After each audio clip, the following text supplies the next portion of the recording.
evening from London, wrestling fans. I'm your host, Ben Allison, and you are listening to Wrestling Republic's daily broadcast, your one-stop shop for professional wrestling, insight, news, and reviews on a daily basis.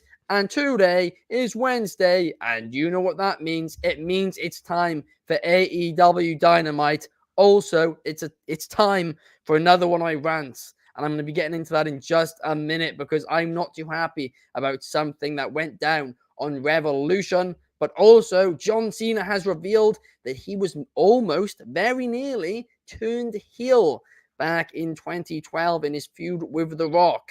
So we're going to debate, should it have happened? But before we do that, I need to introduce the panel. And let's kick things off with the co-host of the show, Clark Taylor. How are you, Clark? I'm stoked to be back, as always. I'm hard to get rid of, and I'm also even more stoked to be on this side of the microphone. I didn't have to do the open like the last 3 shows in a row, the last 2 days. I'm fired up to debate both topics. Oh, yeah. Monday, too, man.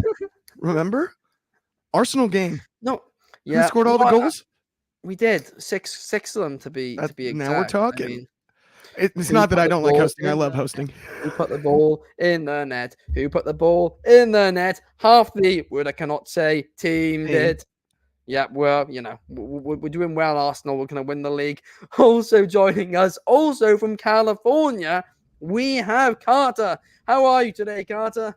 Ben, I'm doing good. Yes, the boys scored 6 goals to 0. Clark, that is not a touchdown. That is 6 separate goals for all you Americans who don't understand. I'm excited, Ben. I'm excited to get into wrestling. I am currently watching 300 hours of Chikara, and I'm in hour 1, and I'm loving it.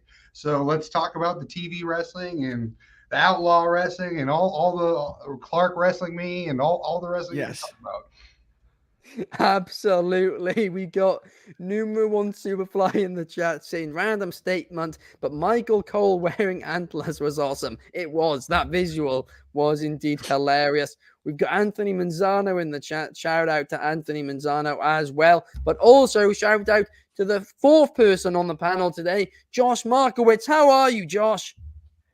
Ben, I'm doing great. My school literally just ended 20 minutes ago, so I'm just ecstatic. I had to run home, get here, but I'm here in time. I'm ecstatic to, stop talking about school stuff, which everyone hates, and start talking about the things that everyone loves. Dynamite tonight, some John Cena stuff, some other conflicts we're going to get into. I'm ready to get into it. Absolutely. Well, you say the thing which everybody loves. Well, I didn't love something.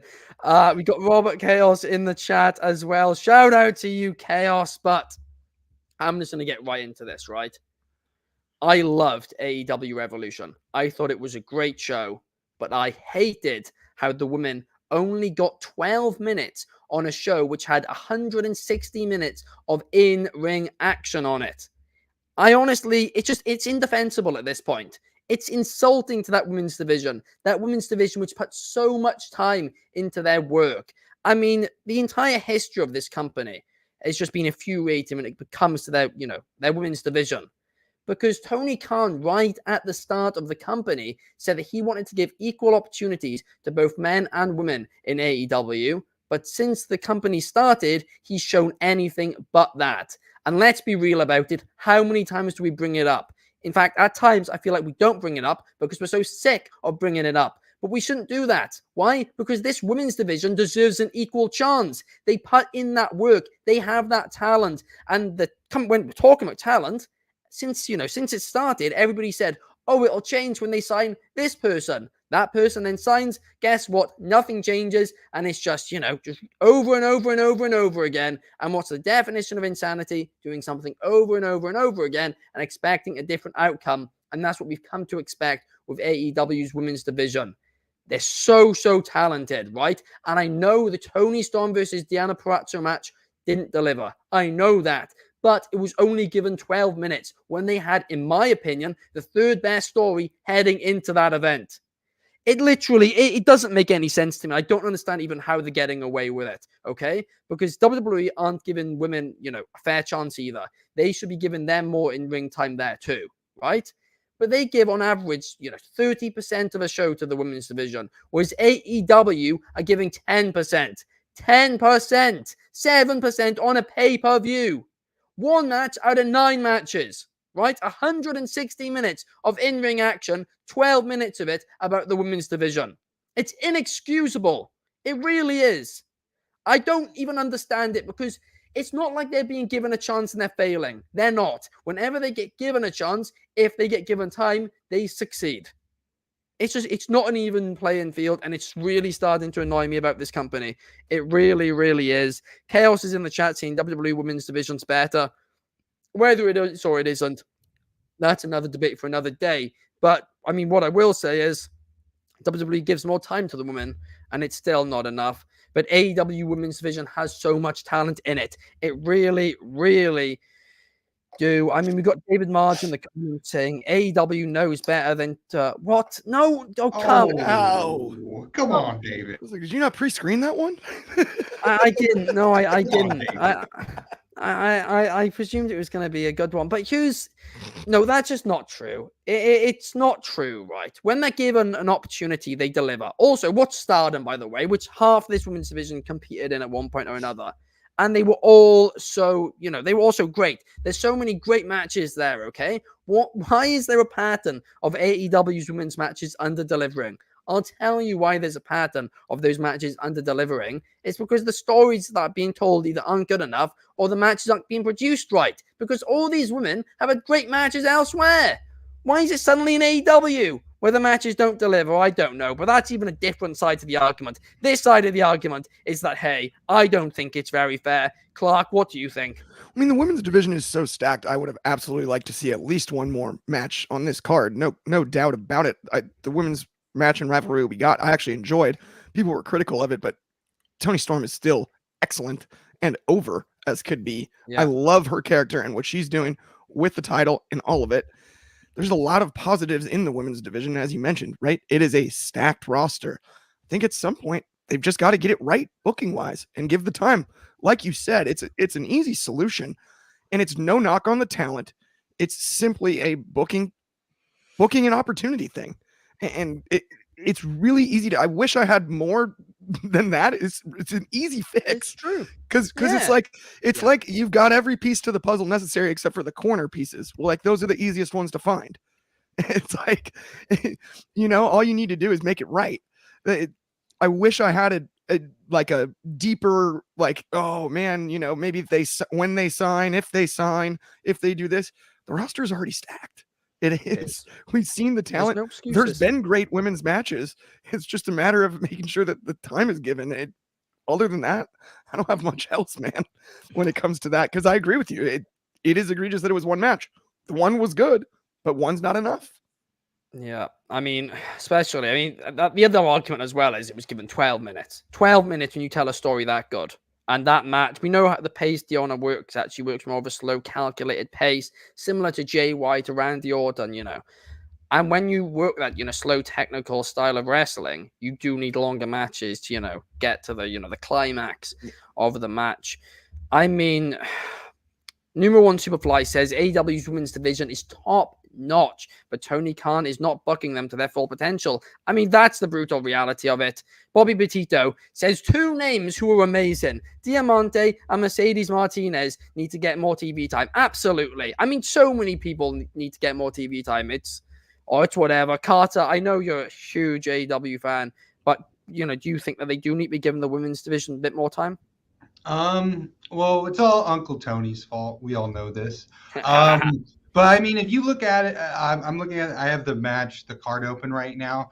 The women's match went before Takeshita and Will Ospreay, and Metallica going on before Ozzy Osbourne totally outshadowed him at that time. So being stuffed in between a 5-star match and one of the best tag teams of our generation, that's a tall order. But the reality is he is not giving the women enough time.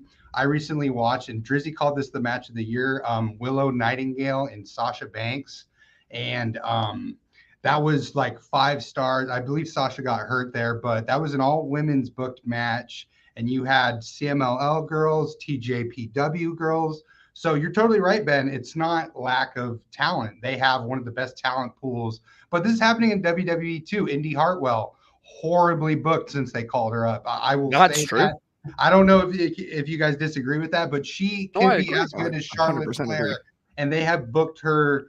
It's as if Tony's booking her. I mean, let's be real here. But Yeah. all women's show can be great, and AEW has 3 weekly shows and Ring of Honor, and they work with indies. So there's no reason why they can't be building up their women better. They're just not focusing on them. And Tony, what's going on?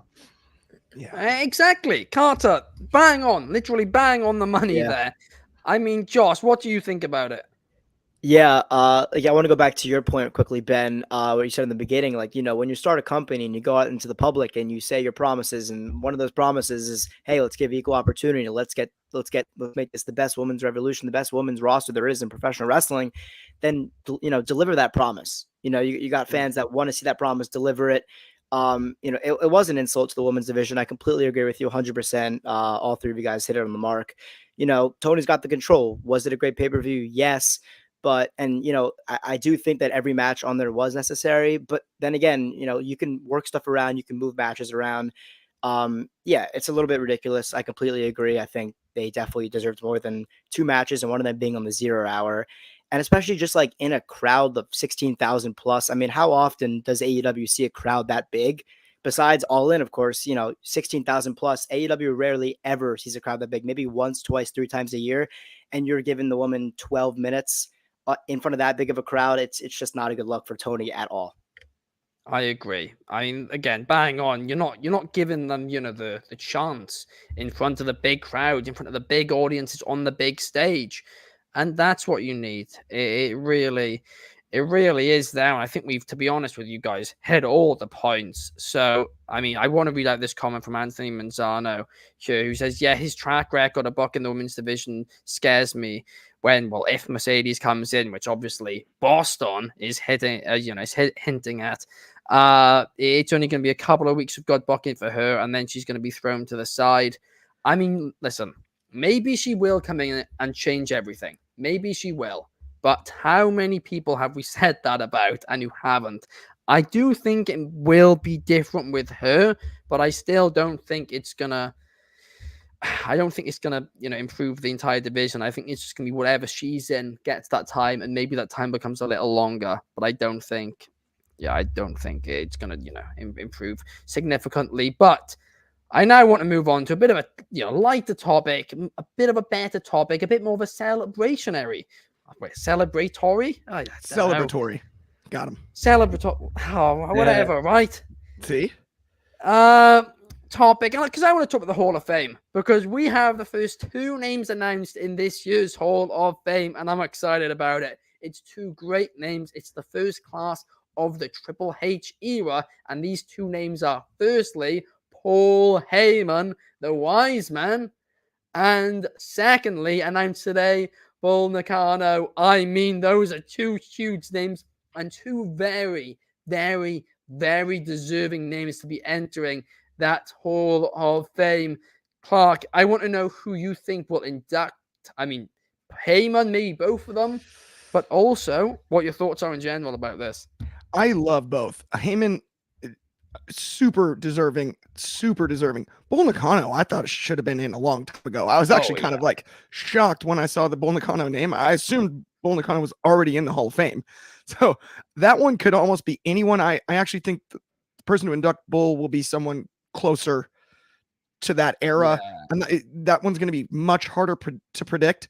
Paul Heyman is interesting. It's got to be a crew of ECW people, Philadelphia people, something like that. I think maybe more than one person for Heyman. Like if you could end up with maybe Bully Ray's tough, he would be great. He's already a Hall of Famer. You maybe him and Devon, and you throw RVD in there, just some ECW originals, some classics like that. I would love to see that be the case.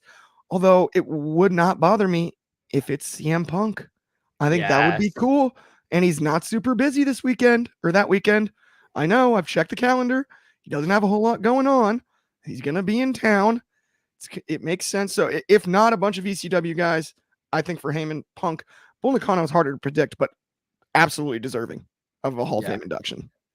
I mean, the weird thing with, this Heyman induction is that there's so many guys who are, deserving to put him in the Yeah. Hall of Fame. But a lot of them are involved in like storylines which could be to do with Roman Reigns and therefore could also be to do with him. And then you're like, well, can Punk really do it if, they're working a program in a few months? Or could they make that part of the program? Who knows? But it does just muddy the water a little bit and make you think, hang on a second, And also, Yeah. are some of the ECW guys even happy to do it? That That's is a the other good thing. point. You got to get the ECW guys involved. I mean, yeah, the interesting thing too, though, is do you have someone that's already in the Hall of Fame induct him or no? Because Punk isn't. So Punk is a great option, but he's not in the Hall of Fame. It's odd having him induct. So I'm a little bit myself weary of what they're going to do. I was also hoping that Tommy Dreamer would go in this year. I've talked about that a few times. Yeah. I think he's deserving. Obviously, with his affiliation with TNA, that's going to make things more difficult, but I'm excited about it all around. For Bull Nakano, monster shout out, by the way. She played on the LPGA Tour too and was a Hall of Fame professional wrestler. Wow. Like, let's not forget, like, one of the best athletes female athletes you've ever seen in the 90s. I do want to bring that up because I'm a huge Bull Nakano fan. So I think it would actually be cool because there's another, and I don't know if it's necessarily possible, but Jane Geddes, who used to work for the WWE backstage, also played women's professional golf. It'd be kind of cool to have her involved in the induction ceremony there, or at least there. She was a former backstage employee for the WWE, and they have a good connection. I think that would be cool. Although same issue we have with the Heyman one, she's not in the Hall of Fame, so that. But do you have to be in the Hall of Fame? I don't think you do, but that has seemed to be recently the trend. As far as like what I've noticed, I don't think it's like a firm rule, but that's like in general, most of the inductions I think have come by a fellow Hall of Famers. Yeah. No, that's right. That does make a lot of sense. I mean, Anthony Manzano's got a wild suggestion. How about Eric Bischoff inducts him in? I mean, that would be fascinating. That would be very interesting. Bobby Batillo suggesting, how about Fit Finlay in the Hall of Fame? I didn't know he wasn't in there, to be brutally honest with you. I would love That's Finlay. Name. Finlay is a great call, and Regal induct him. Bang on. Easy that money one, there. Easy money. Do that. Please, sign me up. I mean, number one Superfly says Sabu, Sandman, Tommy Dreamer, or even the Tribal Chief himself could induct Heyman in. I mean, all great options. But again, there's storylines, there's politics. It's really a difficult one. Maybe even Triple H does it. I don't think we can firmly rule out Triple H, to be honest. Because, Triple H he is now, yeah. He's kind of a Heyman guy. Triple H would be an interesting one. Although, I don't know. You know what actually wouldn't be bad is maybe Michael Cole. Michael Cole wouldn't be terrible to induct him. Oh, that's a good shout. That's a good one. Michael Cole. Michael Cole would be pretty good like that one. Actually. Yeah, I don't mind that. No, I do. I do like that indeed. But something else, guys, that I am a big fan of. And you all know this now. If you regularly watch the show, you guys know how much I love Next Level. They put all our stuff in one place, all our links in one place for us. And that one place is nxconnect.me/Wrestling Republic, where you can see all our content across all platforms, all linked in one place. But the bigger news this week is that they're doing a giveaway. And in fact, they're doing a very big giveaway. And if you didn't see the announcement the other day, we're going to play it again for you now because you still have an opportunity to get in on the action and perhaps get to go to WrestleMania Night 2 for free. Let's play the clip. Hi, I'm Ben Allison from Wrestling Republic, but today you can call me Tony Khan because I have an important announcement for you, and that announcement is that we are teaming up with our great friends over at Next Level, the Next Level app, to give away 2 WrestleMania tickets for Night 2 of WrestleMania and the Raw after WrestleMania. This giveaway is huge, and let me run you guys through it. You can win 2 tickets to Night 2 of WrestleMania 40, in addition to 2 tickets for Raw after WrestleMania the night after. You'll also get a hotel between April 7th and 9th, and this will be at the Wyndham Philadelphia Historic District. You'll also have a round-trip shuttle from hotel to Lincoln Financial Field for the WrestleMania show. You'll have exclusive pre-show tailgate with superstar appearances, a dedicated stadium entrance, Superstore Express Lane, and a WWE credential / lanyard. This giveaway is huge. And not only that, it is also completely free for you guys. And you guys can, enter with 3 very simple steps. Step 1, you need to use our Connect link. You need to go to nxconnect.me/Wrestling Republic. And you can see all our content, all our links in one place here. But the link that you guys want to get is right at the bottom. And that will be a link to the WrestleMania giveaway. You click there, you register there, then you go into step 2. Step 2 is even simpler. You download the Next Level app, and how you spell it is NXLVL on the App Store, on the Google Play Store, any of those types of stores, and you download the app and you create an account. Easy. We all know how to do it. And then step 3 is you take a picture or video of yourself wearing your favorite wrestler's merchandise or whatever wrestling merchandise that you have, and you put the hashtag as the caption and comment it as well, saying Next Level WrestleMania. That's hashtag NXLVL WrestleMania, all one word, and then you are entered. It's as simple as that. 3 simple steps, and it helps us out too. It helps out Next Level. So please enter and please join the thriving wrestling community on there. I can't wait to see you all enter. Thank you, Past Ben. Now moving on to the next topic. Oh no, he's back. Carty Carnett is back. He's broken his way into Carter's workplace, and he's back. And I think he's got. Oh well, of course he's returned for this topic, hasn't he? Next up, we're previewing tonight's episode of AEW Dynamite, and specifically, firstly, we're previewing a favorite wrestler of Carty Carnett, Riho, who will be facing Chris Statlander. And I, for one, am looking forward to this match. I think it's going to be a very fun match, but it's a match which I guess doesn't really have too much of a story other than this, Statlander Willow teases that we're seeing right now. Could we see Statlander go full-on heel tonight? Carty Carnett, I'd love, or maybe regret, to get your thoughts on this one. Now, Ben, let me tell you, to all you fans who've been attending AEW shows, make sure you enter that contest so you can see what real wrestling actually looks like. Now, tonight, what we're going to see tonight, Ben, you mentioned something. Miss Statlander, she looks like a real wrestler. She looks like, however, Mrs. Riho, she looks like Twinkle Toes in a miniskirt. I mean, by God, when was the last time you saw a little twirly-do in a street fight?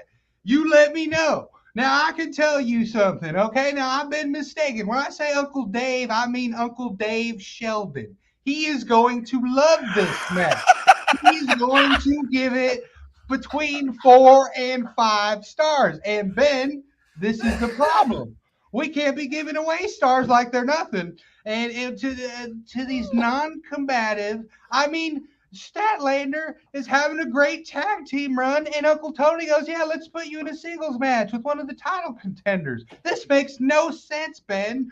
Ole Anderson would have cut this snake by the head, and this is the exact problem we have with modern wrestling. It's Chikara on television. It belongs in a Philadelphia rec center away from the majority of America, but we have it on national syndicated television because Tony likes playing with his action figures.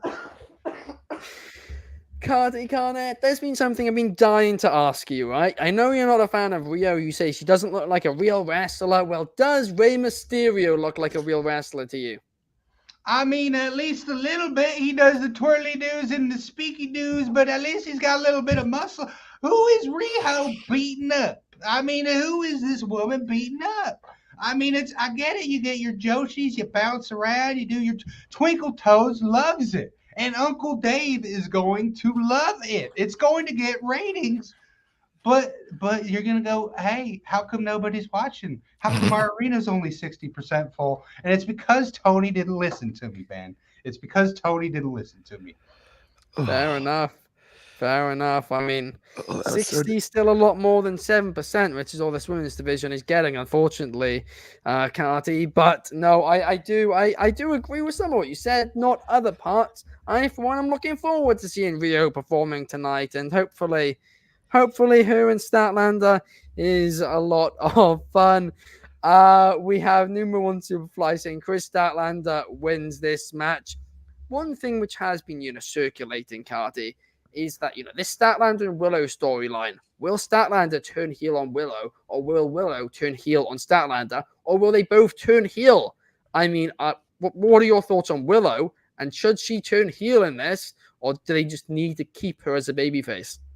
Well, Ben, this is the perfect opportunity to introduce a women's tag team division, but we got Uncle Tony booking, so this won't happen. Of course it won't happen. Yep. Yeah, she'll probably turn on her, and then we'll get a little 6-minute dark match that gets lost, and we'll all be asking what happens, and I'll be like, it's because Tony ignores my calls when I ring him up. You have the perfect tag team to build the division around, but it's Uncle Tony, Ben. So is that going to happen? You tell me. I'm not a gambling man, but I would bet on it not happening. I do. I hope not. I mean, well, not I hope not. I hope they do get tag team championships. But I hope Willow does not turn, which is what Chris Leclerc is also saying. It would make no sense. And I'm thankfully hoping that's not the way they go now, based on, the last couple of weeks. But I've still got my concerns. Number one Superfly, are you saying they could turn heel but still act like they're baby faces? They could, but it's hard to have a natural baby face. It is. And Willow is the most natural baby face, I think, in the whole division. That's the part for me that's a problem too. She doesn't need to be built. I think the easiest way to make a great baby face is to start with a great heel. I think that's historically, that's just kind of been the scoop. Yeah. Willow's already there, so we'd just be starting over again, and she doesn't need that. That's the thing, right? It's like you're bang on, Clark. Absolutely. But I want to talk about the other thing which has been announced for tonight's episode, and that is something which I am quite excited about, and it's Will Ospreay facing, one of his fellow United Empire or former United Empire members, brothers, whatever you want to call them, in Kyle Fletcher, the current ROH TV champion. And I think this match will be a banger of a bout. It makes sense. There's some story there. It's kind of friendly fire, but they built it on the pay-per-view. When I say, I don't mind fairly random matches as long as there's a little bit of a build to them, this is exactly what I mean. This is how to do it. I think they built to this well for a one-off match on Dynamite, and it makes sense. I'm really excited to see it and to see Ospreay on Dynamite for the first time. Well, not for the first time, but the first time since signing a full-time deal in the ring. Josh, how are you feeling heading into this one? I mean, where do you get started with this match? Oh my God! I'm a huge fan of United Empire myself. I love Ospreay. I think everyone does. He's such a great athlete. And I mean, we saw the match with Takeshita. It was unbelievable. And the fact that the bumps he took on Sunday night, and I know he was technically questionable. Tony said something like that, but he's competing tonight. So tip of the cap to Will for just coming out there and competing tonight after that crazy turnbuckle spot he had, because his back was messed up. So that's going to be great. I'm really excited for that. But yeah, no, I am so excited. I think this was a perfect match to kind of start out the new season, the new logo. We got a new season. We got a new logo, new graphics, new stage. It's just like a kind of a feel-good kind of match. And I know you mentioned former United Empire members. I hope tonight that changes. I think that I don't think either of them need Don Callis, definitely not Ospreay, and I don't think Kyle Fletcher needs it either. I would love to see them turn on Don Callis family. That could start a segment. Love to see, anything that brings United Empire back together, because they were so great in New Japan. And even the matches they had in AEW, the trios matches, they had a few of them on Dynamite. I think one on pay-per-view as well, which they were also great. They're great together. So I definitely want to see United Empire back together. And yeah, just give these two enough time to put together a masterclass of professional wrestling tonight, please. And end the match with a handshake and a hug. I know some people kind of think that, maybe Fletcher's going to turn on Ospreay and that'll start that. And I'm okay with that because those would be great matches, like a whole series. But let's end it with a handshake. Let's end it with a hug. Let's get them back together on the same note. And it's a pay-per-view caliber match that we're getting to watch for free on television. So I'm just personally grateful for that. I'm so stoked for this match. And I'm just stoked to see Ospreay on Dynamite. I mean, he's such a good athlete and such a good performer. And it's definitely it's like a strap-in kind of thing. Hold on to your hat, because like Ospreay on weekly television it's going to be a sight to see for sure. Absolutely. No, I couldn't have said it better myself. I'm really excited for it. And I agree. Carl Fletcher, Ospreay, they need to get back on the same page again. And they need to kick Don Callis to the curb. 100%. Then a Callis family versus United Empire feud. I mean, take my money with that. I just hope it's shorter than the Jericho one. I really, really do on that. But yeah, I do think it's going to be quite fun. Numero One Superfly says, Will Ospreay wins and they could slowly rebuild the United Empire and then eventually turn on Don Callis in the future. Well, Bobby Petito says, let's get Mark Davis in when he returns soon. Yes. Definitely. How much time left on that injury? Does anyone know?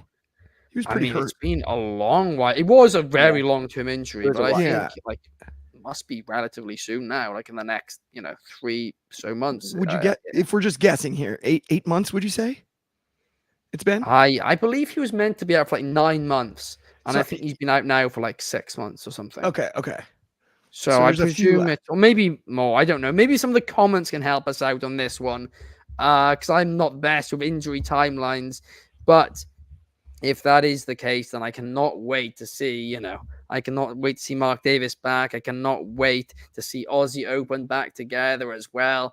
Then Will Ospreay, potential trios champions.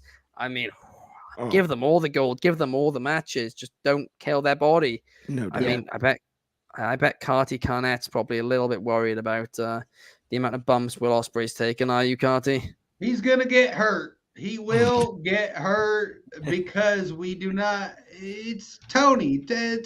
I mean, they might as well have this show in a backyard in Delaware. Mr. Takeshita, both his ankles are broken, Ben. Both of them. What? And if you watch him, he's doing handstands and falling on his head. There is a extreme lack of professionalism in this company, man. I mean, takes you back to the Smoky Mountain days, doesn't it? Oh my God! Just take me back to the broken ankles. All the ankles were really healthy back then, healthy and strong. Anyway, let's now move on. Let's move on to talk about what John Cena talked about in an interview with Chris Van Vliet on Insight with Chris Van Vliet this week, because he revealed that during the first match with Rock, he was meant to turn heel. He had a new theme ready. He bought some singlets and he was going to wear those with a boxing jacket over him. And he had everything planned out. And he said to them, I'm really excited for this. I want to do this, but a couple of things. 1, you no longer sell any of my merch. 2, I'm stopping doing Make-A-Wishes. And WWE went, you're our biggest merch seller, all this, you can't turn heel. We've been building it for too long. Yeah. And he was like, okay. And then they moved on. They didn't do it. But should they have done it? I'll start with you, Josh. What do you think? Would it have been interesting to me at the time? Yes. Was I also 6 years old? Yes. But I mean, look, my answer is no. I think absolutely not. I think at the time, John Cena, The Rock, the two biggest names in pro wrestling, and you're going to make a feud with them that lasts an entire year. I don't think you can just change up a character or change up a gimmick, because I mean, Cena was already more over than anyone, whether everyone hated him or everyone loved him. He was over. Of course, he's John Cena.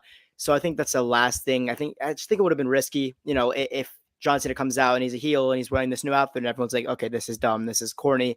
Then what do they do with a year left to create this match? So I don't know what they would have done. I just think it would have been risky. But I also think a massive part of this was how split the fan base was. If you go back and watch the match, I mean, the first lockup didn't even happen until maybe 5 minutes after the bell started, and that is because there was "Let's go Cena, let's go Rock." That's the same. They were both faces, but everyone people couldn't even pick because everyone loved them so much. So if you turn Cena heel and everyone loves The Rock and everyone hates Cena, then it's kind of like I feel like a lot of that anticipation would have went down for the match, and everyone would have just loved The Rock, hated Cena, and it would not have made for that big fight feel nearly as much as it did when they just kept Cena a face. Yeah, I think I do agree with a lot of what you said there, where when you do a face versus face match, a lot of the time the fear is, what if the crowd don't react? What if they don't know who to root for? And I guess that's maybe why they wanted to turn Cena heel. But you're bang on right. The crowd did care. That they absolutely cared about it, and they rooted for both. So they were split. Some of them rooted for Cena, some of them rooted for Rock. A lot of them rooted for both. Some of them booed both. And it worked. It worked like that. They didn't need to, have a proper heel. We have Pierce in the chat. Shout out to Pierce. We are doing great. I hope you're doing well as well. Numero 1 Superfly says that he would have been very interested in seeing John Cena turning heel, but it really came down to John Cena making lots of money for the company, and from a business perspective, there was no need to change it if he was making money. I mean, that's a good point. I will play devil's advocate for a second though, and say that whenever you see John Cena in a video game, right, for like 15 years of his career, maybe 10 plus years of his career, actually probably will end up being 15 years of his career, he was the exact same guy. It's not like there's multiple gimmicks. It's not like there's multiple gimmicks that you can, market like, Hollywood, Rock and everything like that. Yeah, Well, even in the showcase last year, it was like you can unlock Cena's black shorts and khaki shorts, but it's like the same Cena. It is exactly. That's the only argument against it. It would have provided, even if it was only a short-term thing, where you could say maybe he was having a mental breakdown or something like that. It would have just created a difference which in the history book people would look back on, and it would add maybe a little bit more to his career, a little bit more diversity to his career. But Carty, what do you think on the matter? Now, the company who came up with Doink the Clown never has any bad gimmicks. Now, let me tell you something. When you have people from outside of the business, such as Mr. Tony Khan, coming in and playing with his figurines and changing T-shirts, now gimmicks a very, very delicate thing. Cena, it took him a while to get into his hippity-hoppity, rappy-doo gimmick. It took him a while. If you watch the Ruthless Aggression documentary, which is fantastic, I highly recommend it. But it's just risky. I mean, you give Cody Rhodes Stardust, and he's dead in the water. If you do this to Cena, all of a sudden you give him some goofy outlaw mud show type of thing where he's the fire ant. You just wasted $500 million of a company asset. So good job. The risk should always be low, so the workers don't get hurt, and you make the most money, Mr. Tony, Mr. Real Glass. But yeah, that's my thought on the matter. I mean, fair enough, but at the same time, do you think that, if it did go well, he could have earned the company, more long term? Because there you are, you have another gimmick of his which you can market. And maybe during the time when he was a heel, somebody else in the company could have stepped up and been the main face of the company, and they could have created another star on top of that. To your point, he could have made someone else. Let me tell you, if he was a good heel, we would have found that out at OVW, Mr. Benjamin. At OVW, we kept him a face, and it worked out perfectly. No, he was a great heel in OVW. Was he? Well, regardless. He used to do the rewind gimmick. It was hilarious. He'd say something, and then he would say it in rewind. Irregardless, we worked him out in OVW, and when he got to the WWE, that's exactly how he should be. Don't mess with the gimmick. Don't mess with the gimmick. I mean, to be fair, if we're going back to his OVW days, if he did turn heel, he'd probably be in the lower mid card, saying thank you with Chad Gable. Although Chad Gable, I think, has actually gone quite over now. That's probably a bad comparison. But Word Life was a real, good gimmick. David Marr just saying. I mean, that was very entertaining for the time. It suited him at the time. Obviously, he evolved from that, and he needed to evolve from that because it was, it was going to get old quite fast. But now we look back on that very, very fondly. And just think, if we had another thing like Word Life Cena, another thing to market, could we look back on him and have more to market? Or let's be real about this: was it just the right decision to not turn him heel? So I'm interested in this subject a ton. I loved the interview. I loved Josh bringing up that he was 6 years old, right? So I was a little bit older during these eras, and there's a lot of revisionist history on John Cena, right? John Cena came in very white meat babyface in the basically sports colored trunks of the local team, trying to be the ultimate. What eventually basically was Super Cena was the original John Cena. Then the fans turned on him, very similar to Big Smiley Rocky Maivia back in the day. And the Word Life gimmick happened. And he was an excellent heel in the Word Life gimmick. The match with Undertaker is all time. And he worked the American BA Undertaker on the heel side really well. And the crowd did not like him. It was a quick ascent to turning face. And JBL presented the perfect foil at the original WrestleMania Hollywood to send him into the stratosphere. That was when the music changed. That's when we got My Time Is Now, which is, of course, whenever you hear the horns, you know who it is. It's John Cena. And for the next few years, I was really big Cena fan. I thought Edge got the best out of him. Orton got the best out of him. He got the best out of those two. And during those years, it was outstanding. Then we got to about when I'm in college. That's through high school. Then I get to college and we got Super Cena, and it did get stale for me. So I'd be lying to you if I didn't say for a few years there, I'm sitting there like, gosh, I really like him. He's one of my favorites. I, rooted for him in all these big rivalries. I still think he's great and he's talented, but let's freshen things up a touch, right? Let's, you know what I mean? Change the sheets every now and again. And they didn't. Weathered the storm. I actually think he overcame that era and became more entertaining to me. AJ Styles had a big hand in that. I loved that rivalry. Yeah. Now, full disclosure, as an adult at that point, I was rooting for Styles in that rivalry. I think everyone was. Right? So as much as he wasn't a heel, he still got that out of the crowd. Maybe it would have been good. The idea of it was interesting because the details of the singlet and the boxing thing would be so jarring at first, but if he rocked it, man, he could really get the crowd to turn on him. Like if he just absolutely became completely petulant and like the exact opposite of everything that the Super Cena character sort of represented and everything, all of that. And I will say part of it, I feel like he did the movie The Marine and whatnot, started wearing the dog tags. And it was too much at once for me with the, like, he's going to beat everybody. I think my favorite Cena match of all time is still to this day, the Last Man Standing match at the Rumble against Umaga. And it's sometimes shortly after that where it just got a little stale. Now, from a business perspective, did WWE make the right decision to keep things the same? Probably, right? Bret Hart had gear before Bret Hart had gear, but it was the pink and black his whole career, right?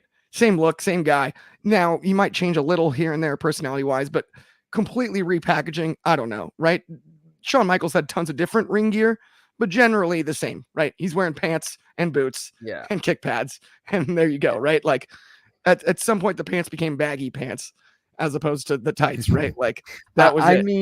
You said, whereas, John Cena maybe could have changed everything about him, everything, he could have gone against Super Cena completely, and maybe that would have worked. That's exactly pretty much bang on, almost quote unquote, exactly what he said. He was planning to change everything, get rid of the shorts, get rid of everything, wear a singlet instead, wear one of the boxing robes, wearing a boxing robe. I mean, it was going to be so cliche, wasn't it? But that's even where, like, so I also think the Doctor of Thugonomics character was a great heel, but it was kind of dated by the time it was time, right? That character doesn't really fit the era, so he wasn't going to go back to that.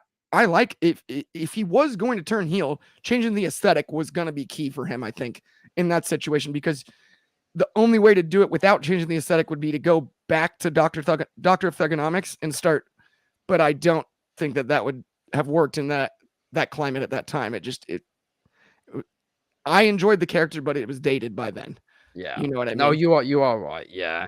It is a difficult one. I think you kind of did just hit the nail on the head with it, right? From a business perspective, it made no sense to turn him heel. From a character perspective, from a career perspective, for John Cena and John Cena alone, could it have maybe been beneficial? Yes. If it went well, it 100% could have been. But if it went badly, then that would affect WWE from a business perspective. And again, from a business perspective, it was not worth that risk. That's not even your fault. Yeah, there's just business perspective. But it's almost as many goals as Arsenal scored the other night. But in fact, all our last few games. But no, I do think we pretty much summed that up perfectly. Go from a business perspective, from a character perspective, who knows? But that pretty much brings us to the end of the show, guys. Very quick reminder, once again, if you guys can download that Next Level app, enter the competition, hit our link in the description below. It really does help us out, and it helps out Next Level as well. It's a great app. It's got a thriving wrestling community on there, right? It really is. There's so many wrestling accounts on there. It's just wrestling. It's fantastic. I love it. Best. Right? So yeah, please do that. Also, please like, subscribe, all that type of stuff. If you guys ever have any feedback, what you want to see more of, less of on the podcast, let us know as well. We love to hear your feedback, and we really do value it. But on that note, thank you so much for watching. Thank you to Josh. Thank you to Clark. And thank you to Carty Carnett. And of course, his cousin, who's currently probably locked in the cupboard right now, yes. Carter Crisp as well. But on that note, guys, we'll see you tomorrow. Peace!